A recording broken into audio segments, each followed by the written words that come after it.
ಇದು ಬರೀ ಕ್ಷಮೆಯ ವಿಷಯವಲ್ಲ ಸುಗ್ರೀವ. ನೀನು ಮಹಾವೀರ, ಇಂದ್ರನಷ್ಟೇ ಪರಾಕ್ರಮಿ ಎಂದು ನನಗೆ ಚೆನ್ನಾಗಿ ಗೊತ್ತು. ಆದರೆ ಒಂದು ವೇಳೆ ನೀನು ಜೀವಂತವಾಗಿ ಹಿಂದಿರುಗದಿದ್ದರೆ ನಾನು ಆ ರಾವಣನನ್ನು ಬಂಧು ಸಹಿತ ಸಂಹರಿಸಿ ಲಂಕೆಯನ್ನು ವಿಭೀಷಣನಿಗೆ ಪಟ್ಟ ಕಟ್ಟಿ ಅಯೋಧ್ಯೆಯನ್ನು ಭರತನಿಗೆ ವಹಿಸಿಕೊಟ್ಟು ದೇಹತ್ಯಾಗ ಮಾಡುತ್ತಿದ್ದೆ. ರಾಮಚಂದ್ರ, ಅನ್ಯತಾ ಭಾವಿಸಬೇಡ. ಆ ರಾವಣನನ್ನು ಕಂಡ ಕೂಡಲೇ ನಿನ್ನ ಪತ್ನಿಯನ್ನು ಅಪಹರಿಸಿದನೆಂಬ ಕೋಪವನ್ನು ನನ್ನಿಂದ ತಡೆದುಕೊಳ್ಳಲಾಗಲಿಲ್ಲ. ಆವೇಶದಿಂದ ಹಾರಿ ಹೋದ ನನ್ನ ವರ್ತನೆಯಿಂದ ನಿಮಗೆಲ್ಲ ಆತಂಕ ಉಂಟಾಗುವುದೆಂದು ನಾನು ಆ ಕ್ಷಣದಲ್ಲಿ ಯೋಚಿಸಲಿಲ್ಲ. ಆದದ್ದು ಆಗಿ ಹೋಯಿತು. ಮತ್ತೊಮ್ಮೆ ಇಂಥ ಆತುರದ ವರ್ತನೆ ಬೇಡ. ಸೂಕ್ತವಾದ ಯುದ್ಧ ತಂತ್ರದ ಮೂಲಕವೇ ಆ ದುಷ್ಟನನ್ನು ಎದುರಿಸೋಣ. ಹಾಗೆ ಆಗಲಿ ರಾಮಚಂದ್ರ, ನಿನ್ನ ಆಜ್ಞೆಯಂತೆ ನಡೆದುಕೊಳ್ಳುತ್ತೇನೆ. ವಿಭೀಷಣ, ನಾವಿನ್ನು ಹಿಂದಿರುಗೋಣ. ಆಗಲಿ ಪ್ರಭು.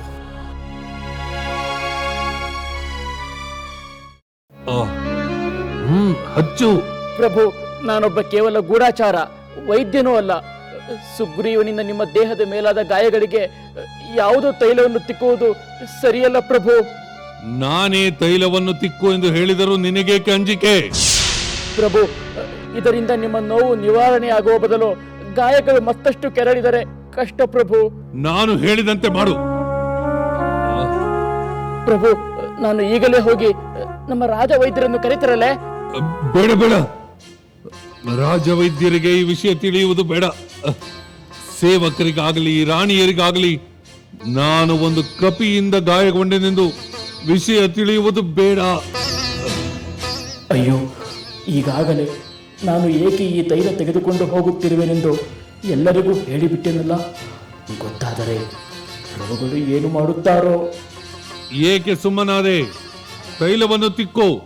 ಪ್ರಭು, ಅದು ಈಗಾಗಲೇ ಈ ವಿಷಯ ಲಂಕೆಯಲ್ಲೆಲ್ಲ ಪ್ರಚಾರವಾಗಿದೆ ಪ್ರಭು. ಪ್ರಚಾರವಾಗಿದೆಯೇ? ಹಾಗಾದರೆ ನೀನೇ ಈ ಕೆಲಸ ಮಾಡಿರ್ಬೇಕು. ನಾನಲ್ಲ ಪ್ರಭು. ನಿಮಗೆ ಕಪಿಯಿಂದ ಪೆಟ್ಟು ಬಿದ್ದುದನ್ನು ಬೇರೆ ಕಪಿಗಳು ನೋಡಿವೆ. ಆ ಕಪಿಗಳು ಇದನ್ನು ಎಲ್ಲ ಕಡೆ ಪ್ರಚಾರ ಮಾಡಿವೆ ಪ್ರಭು. ಸರಿ, ಹಾಗಾದ್ರೆ ನೀನು ನನಗೆ ಯಾವ ಕಪಿಯಿಂದಲೂ ಪೆಟ್ಟು ಬಿದ್ದಿಲ್ಲವೆಂದು ಪ್ರಚಾರ ಮಾಡು. ಹಾಗೆ ಆಗಲಿ ಪ್ರಭು. ಹಚ್ಚು.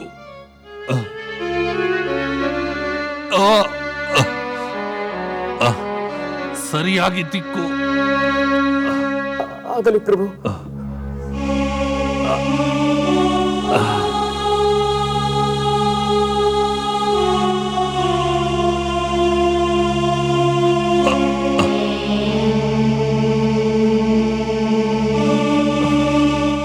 ಅಯ್ಯೋ, ನರವಾನರಿಗೂ ರಾಕ್ಷಸರಿಗೂ ಆಗಿ ಬರುವುದಿಲ್ಲ ಎಂದು ಹೇಳಿದರೆ ಪ್ರಭುಗಳು ಕೇಳುವುದಿಲ್ಲ.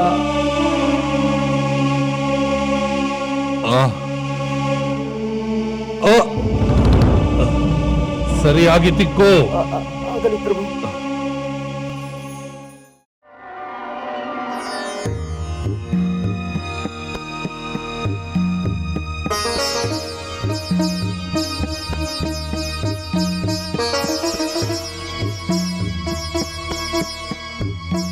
ಹೇಗಿರುವಿರಿ ಗೆಳತಿಯರೇ? ಹೇಳಿ ಕೇಳಿ ಕಾವಲು ಕಾಯೋ ಕೆಲಸ ನಮ್ಮದು. ಹೇಗಿರುತ್ತೇವೆ? ವಿಶ್ರಾಂತಿನೇ ಇಲ್ಲ. ಪಾಪ, ಬಹಳ ದಣಿವಾಗಿರಬೇಕು. ಹೋಗಿ ಯಾವುದಾದರೂ ಮರದ ನೆರಳಿನಲ್ಲಿ ಸ್ವಲ್ಪ ಹೊತ್ತು ವಿಶ್ರಾಂತಿ ಪಡೆದು ಬನ್ನಿ. ಅಯ್ಯಯ್ಯೋ, ಬೇಡ ಬೇಡ ತ್ರಿಜಟೆ. ನಾವು ಇಲ್ಲಿ ಇಲ್ಲದಿರುವ ಸಮಯದಲ್ಲಿ ಪ್ರಭುಗಳೇನಾದರೂ ಬಂದು ಬಿಟ್ಟರೆ, ನಾವು ಇಲ್ಲಿ ಇಲ್ಲದಿರುವುದನ್ನು ಕೊಂಡು ಅವರೇನಾದರೂ ಕ್ರೋಧಗೊಂಡರೆ, ಕೆರಳಿ ಅವರು ನಮಗೆ ಶಿಕ್ಷೆ ವಿಧಿಸಿದರೆ? ಹೌದು, ಬೇಡ ಬೇಡ. ನಾವು ಆ ಶಿಕ್ಷೆ ಅನುಭವಿಸುವುದರ ಬದಲು ಇಲ್ಲಿರುವುದೇ ಮೇಲು. ಇನ್ನು ನಿಮಗೆ ಆ ಭಯವಿಲ್ಲ. ಏಕೆಂದರೆ ರಾವಣ ಪ್ರಭುವಿನ ಕೋಪ ತಾಪಗಳೆಲ್ಲ ವಾನರೇಂದ್ರ ಸುಗ್ರೀವನ ಮೇಲೆ ತಿರುಗಿದೆ. ಸುಗ್ರೀವನಿಂದ ಪೆಟ್ಟು ತಿಂದ ಮೇಲೆ ಆ ವಾನರರನ್ನು ಹೇಗೆ ನಿಗ್ರಹಿಸುವುದೆಂಬುದೇ ಅವರ ಚಿಂತೆಯಾಗಿದೆ. ಆ ಚಿಂತೆಯಲ್ಲಿ ಅವರಿಗೆ ಅಶೋಕವನದ ನೆನಪು ಬರುವುದಿಲ್ಲ, ಅವರು ಇತ್ತ ಬರುವುದೂ ಇಲ್ಲ. ಇದು ನಿಜವೇ ತ್ರಿಜಟೆ? ನಿಜ ಸೀತೆ. ಆ ವಿಷಯ ತಿಳಿಸಲೆಂದೇ ನಾನು ಇಲ್ಲಿಗೆ ಬಂದದ್ದು. ರಾವಣನಿಗೂ ಸುಗ್ರೀವನಿಗೂ ದ್ವಂದ್ವ ಯುದ್ಧ ನಡೆಯಿತು. ಹಾಗಾದರೆ ಯುದ್ಧ ಆರಂಭವಾಗಿಯೇ ಬಿಟ್ಟಿದೆ?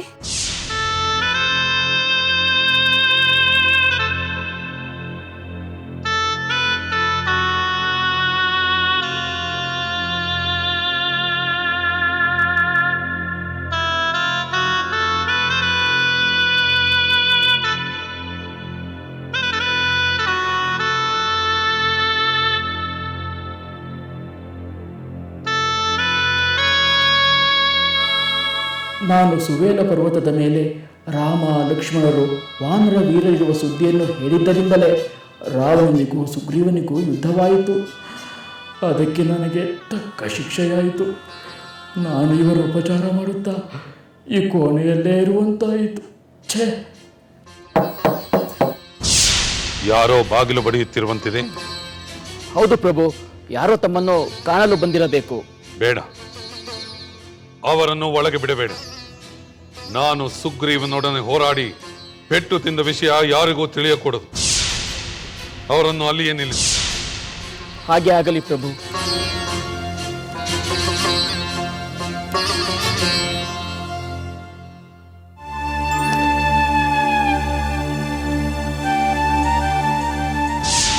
ಕ್ಷಮಿಸಿ, ಪ್ರಭುಗಳು ಒಳಗಡೆ ಯಾರನ್ನು ಬಿಡಬಾರದೆಂದು ಆಜ್ಞೆ ಮಾಡಿದ್ದಾರೆ. ಸಾಕು ಮಾಡು ನಿನ್ನ ಉದ್ದಟತನ. ಪ್ರಭುಗಳ ಆಜ್ಞೆ ಏನಿದ್ರು ನಿಮ್ಮಂಥ ಸೇವಕರಿಗೆ, ನಮಗಲ್ಲ. ಒಂದು ರೀತಿಯಲ್ಲಿ ಯುದ್ಧಾರಂಭಕ್ಕೆ ಅದು ನಾಂದಿಯಾಯಿತು.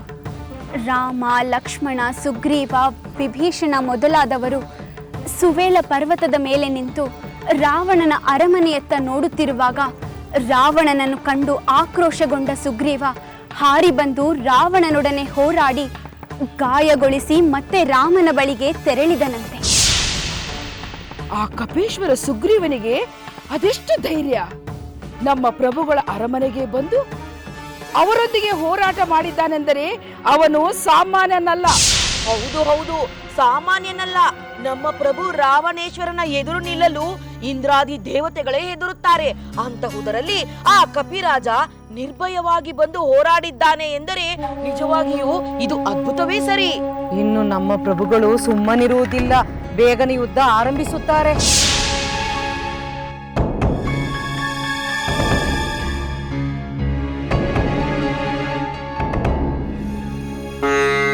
ಕಂದ, ಲಂಕೇಶ್ವರ, ಎಂಥ ಪರಾಕ್ರಮಿ ನೀನು! ಒಂದು ಕಪಿಯಿಂದ ಪೆಟ್ಟು ತಿಂದು ಬಂದೆ ಎಂದರೆ ನಂಬಲಾಗುತ್ತಿಲ್ಲ. ನಾನು ಕಪಿಯಿಂದ ಪೆಟ್ಟು ತಿಂದೆ ಎಂದು ಯಾರು ಹೇಳಿದರು ನಿಮಗೆ?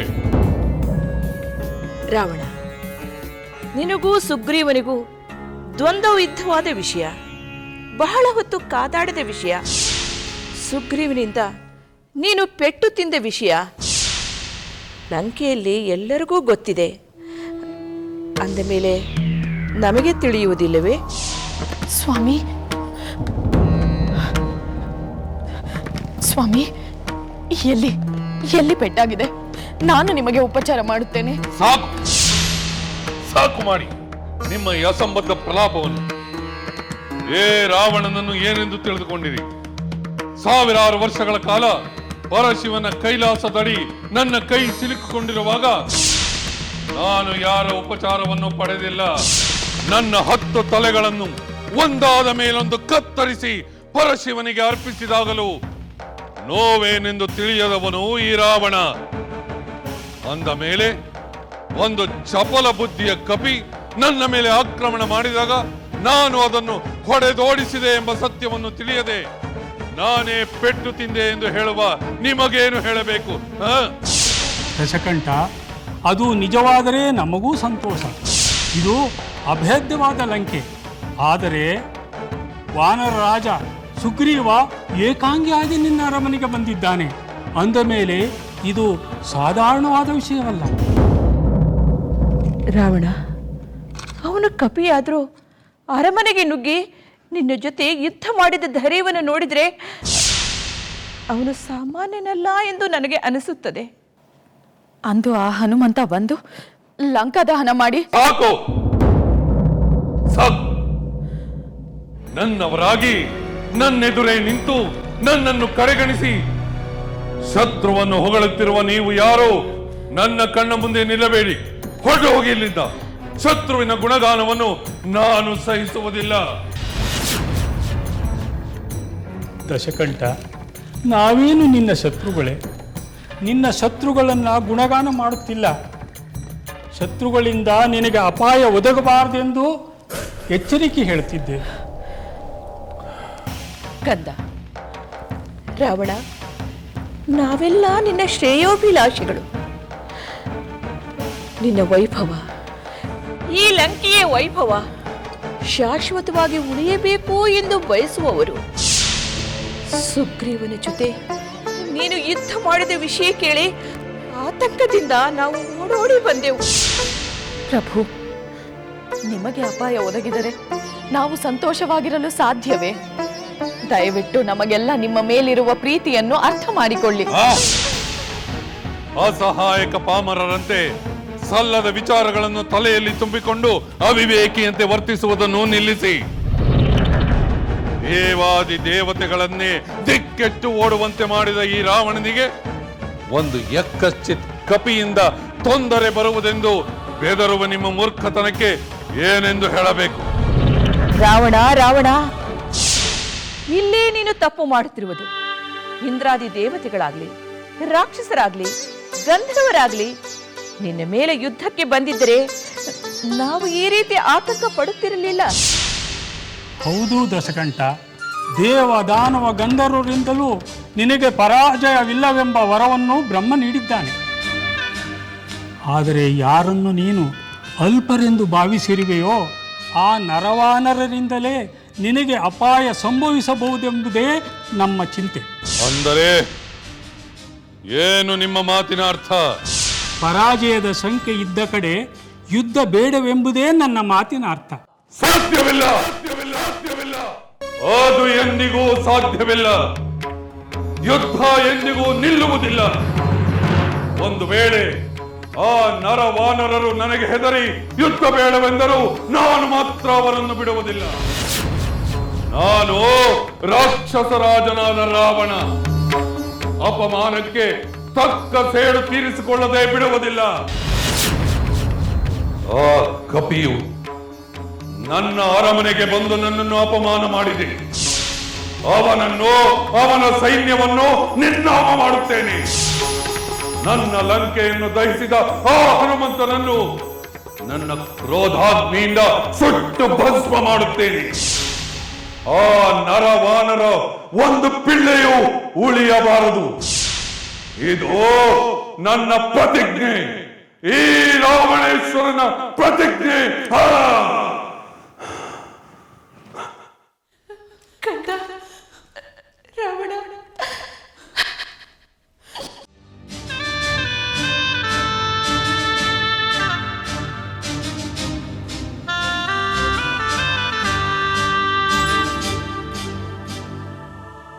ಹಾಗಾದರೆ ವಾನರರಿಗೂ ರಾಕ್ಷಸರಿಗೂ ಯುದ್ಧ ಆರಂಭವಾಗುತ್ತದೆ. ಯುದ್ಧವೂ ಆರಂಭವಾಗುತ್ತದೆ, ಲಂಕೆಗೆ ಆಪತ್ತಿನ ಕ್ಷಣಗಳೂ ಆರಂಭವಾಗುತ್ತದೆ. ನಾನು ಕಂಡ ಕನಸಿನಂತೆ ವಾನರರಿಂದ ರಾಕ್ಷಸರು ಪರಾಭವಗೊಳ್ಳುವ ದಿನ ದೂರವಿಲ್ಲ. ತ್ರಿಜಟೆ, ನೀನು ನಿನ್ನ ಕನಸಿನ ವಿಷಯವನ್ನು ಹೇಳಿದ ಮೇಲೆ ನಾವು ಸೀತೆಗೆ ಹಿಂಸೆ ಕೊಡುವುದನ್ನೇ ನಿಲ್ಲಿಸಿಬಿಟ್ಟಿದ್ದೇವೆ. ನಮ್ಮ ಪ್ರಭುಗಳ ಆಜ್ಞೆಯಂತೆ ನಾವು ಸೀತೆಗೆ ಕಾಟ ಕೊಡಬೇಕಾಯಿತು. ನಮ್ಮ ರಾಕ್ಷಸರೆಲ್ಲ ಹತರಾದರೆ ಮುಂದೆ ನಮ್ಮ ಗತಿ ಏನು? ಯುದ್ಧ ಮುಗಿದ ಮೇಲೆ ರಾಮ ನಮ್ಮ ಮೇಲೆ ಕರುಣೆ ತೋರುವಂತೆ ಸೀತೆಯಲ್ಲಿ ನಾವು ಕೇಳಿಕೊಂಡಿದ್ದೇವೆ. ಒಳ್ಳೆಯದು ಗೆಳತಿಯರೇ. ಮಹಾಗುಣವಂತಳಾದ ಸೀತೆಯ ಸಹವಾಸದಿಂದ ನಿಮ್ಮಲ್ಲಿ ಇಷ್ಟಾದರೂ ಒಳ್ಳೆಯತನ ಬಂದಿದೆ ಅಲ್ಲವೇ ಸೀತೆ? ನಿನ್ನ ಒಳ್ಳೆಯತನದ ಮುಂದೆ ನನ್ನದೇನು? ನಿನ್ನಿಂದಲೇ ನನ್ನ ದುಃಖ ಕಡಿಮೆಯಾಯಿತು, ಮನಸ್ಸಿನಲ್ಲಿ ಧೈರ್ಯ ಮೂಡಿತು. ಯುದ್ಧ ಮುಗಿದು ನನ್ನ ಪತಿಯೊಂದಿಗೆ ಸಮಾಗಮವಾಗುವವರೆಗೂ ನಿನ್ನ ಉಪಕಾರದ ಅಗತ್ಯವಿದೆ ತ್ರಿಜಟೆ. ಖಂಡಿತ, ಅದು ನನ್ನ ಕರ್ತವ್ಯವೆಂಬಂತೆ ನಾನು ನಿನಗೆ ಯುದ್ಧ ವಾರ್ತೆಯನ್ನು ತಿಳಿಸುತ್ತೇನೆ ಸೀತೆ. ಗೆಳತಿಯರೇ, ನೀವು ಹೋಗಿ ಸ್ವಲ್ಪ ಹೊತ್ತು ವಿಶ್ರಾಂತಿ ಪಡೆಯಿರಿ. ನಾನು ಅಲ್ಲಿಯವರೆಗೂ ಸೀತೆಯೊಂದಿಗೆ ಮಾತನಾಡುತ್ತಿರುತ್ತೇನೆ.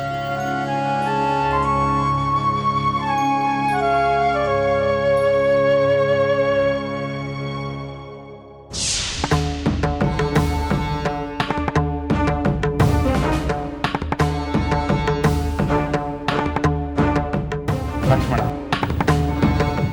ನಮ್ಮ ಮಿತ್ರನಾದ ವಾನರ ರಾಜ ಸುಗ್ರೀವ ತನ್ನ ಶಕ್ತಿಯನ್ನು ಪ್ರದರ್ಶಿಸಿ ಆ ರಾವಣನಿಗೆ ಪೆಟ್ಟು ಕೊಟ್ಟು ಬಂದ ಮೇಲೆ ಅವನು ಖಂಡಿತ ಸುಮ್ಮನಿರುವುದಿಲ್ಲ.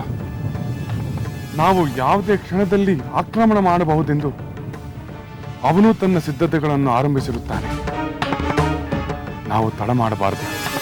ಹೌದು ಸಹೋದರ, ನಾವು ಇನ್ನು ತಡ ಮಾಡಬಾರದು. ಆ ರಾವಣನನ್ನು ನೋಡಿದ ಕ್ಷಣದಿಂದ, ಯಾವ ಕ್ಷಣದಲ್ಲಿ ನಿನ್ನ ಹರಿತವಾದ ಬಾಣಗಳು ಅವನ ಎದೆಯನ್ನು ಸೀಳುತ್ತವೆ ಎಂದು ನನ್ನ ಮನಸ್ಸು ಕಾತುರಗೊಂಡಿದೆ. ನನಗೂ ಅಷ್ಟೇ ಲಕ್ಷ್ಮಣ. ಆ ಕ್ರೂರ ರಾಕ್ಷಸನ ಸೈನ್ಯವನ್ನು ನನ್ನ ಗದೆಯಿಂದ ಪುಡಿಪುಡಿ ಮಾಡಲು ನನ್ನ ಭುಜಗಳು ಆತುರಗೊಂಡಿದೆ. ನಿನ್ನ ಆತುರವೆಷ್ಟೆಂದು ನನಗೆ ಗೊತ್ತಿದೆ ಸುಗ್ರೀವ.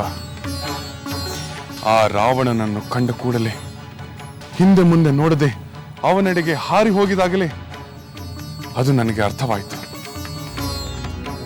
ನಾವು ಇನ್ನು ಕಾಯುವುದು ಬೇಡ, ನಾವು ಸಿದ್ಧರಾಗೋಣ.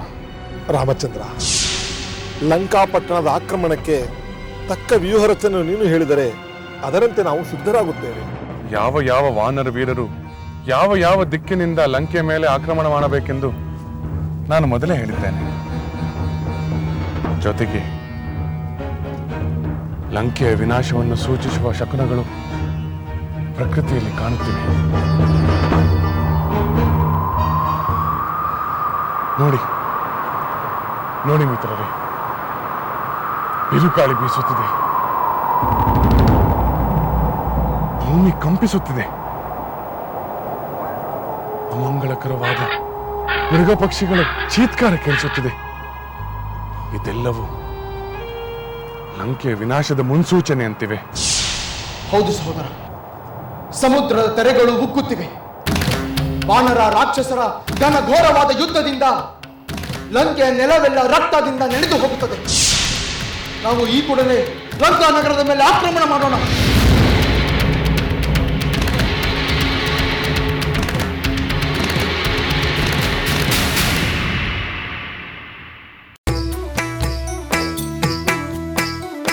ಲಂಕೆಯಲ್ಲಿನ ದುರುಳ ದರ್ಪವು ಸೀತೆ ಸಹನೆಗೆ ಸೋತಿತು.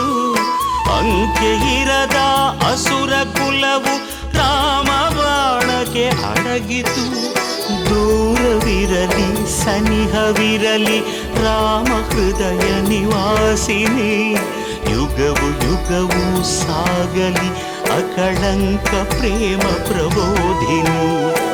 ಅಮರ ಗಾಧೆ ಧರಣಿ ಜಾತೆ ಸಾಧ್ವೆ ಸೀತೆ ಸುಚರಿತೆ. ಸಹನ ಶಕ್ತಿ ಪತಿಯ ಭಕ್ತಿ ಲೋಕಮಾನ್ಯ ವಂದಿತೆ.